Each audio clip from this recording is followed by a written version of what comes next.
College में पढ़ाई करे आइल बड़ा लोग, पढ़ाई करा जा, लड़की बाजी ना।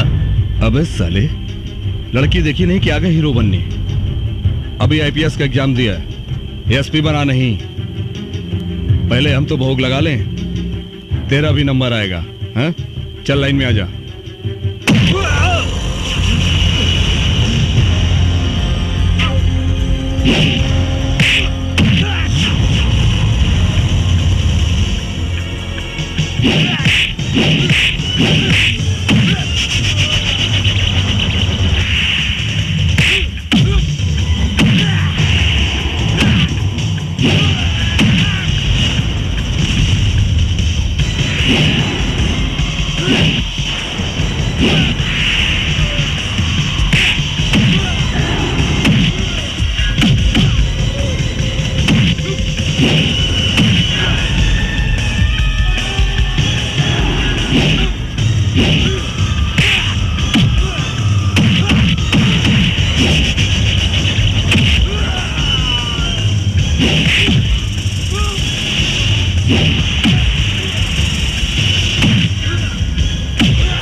अरे भैया, हमको क्षमा कर दो, माफ कर दो।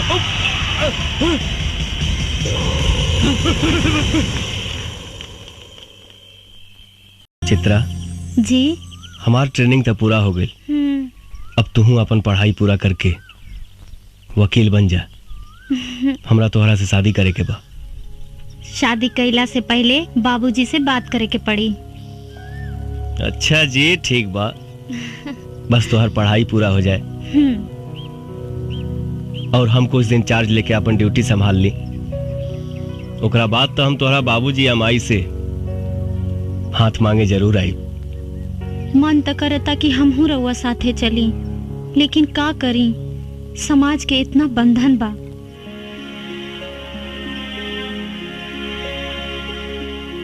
तन मन से हम तोहके अपन पत्नी मान चुकल बानी। सामाजिक बंधन के ता अंजाम दे वहीं के पड़ी। ड्यूटी पर अपन ध्यान दिहा और अपन खाइल पियल पर ध्यान रखिहा और रोज सुबह शाम हमरा के एगो फोन जरूर कर लिहा। ठीक बा।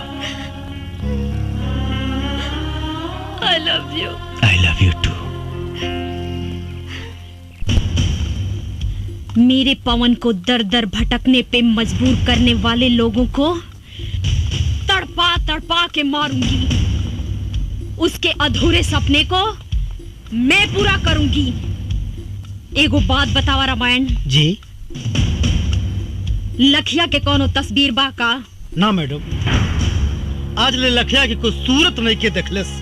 मैडम वो तो गरीबन का मसीहा हो, चोरी छिपे हर गरीबन का मदद करेला। और मैडम एक बात हो, आज ले ओकरे बंदूक का गोले की निर्दोष के ना लागल, वो वही कमरलस जे मरे का हकदार रहल। कुछ भी हो, न्याय अन्याय कोई कानून के काम हो, लखिया के ना। अब हम अपन जंग ऊ कमीना लखिया के मौत से शुरू करब, मौत से।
चित्रा है रे?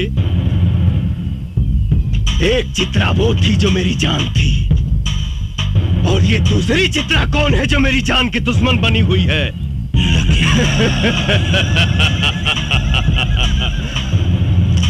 लखिया के मारे वाला भगवान के छोड़ के धरती पर केहू जन्म नहीं खेले ले।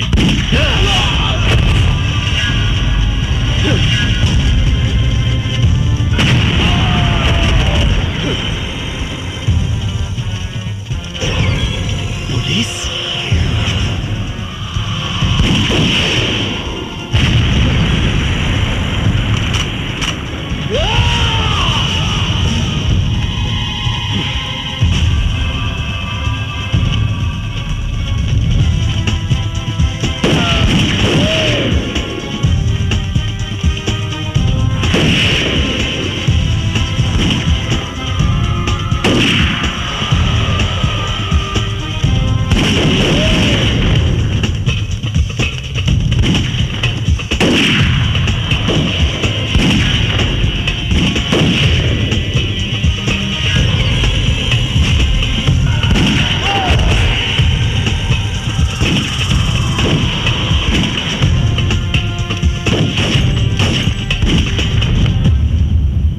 चित्रा मैडम, लखिया के अड्डे पे जो पुलिस ने छापा मारा है उसके बारे में कुछ बताना चाहेंगे आप? जो काम 5 सालों में नहीं हुआ, हमारी टीम ने उसे 5 दिनों में कर दिखाया।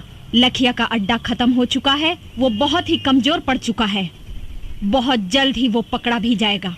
हमने दूसरा अटैक उस पे करने का ऐलान भी कर दिया है। या तो वो प्रदेश छोड़ देगा, नहीं तो वो मारा जाएगा।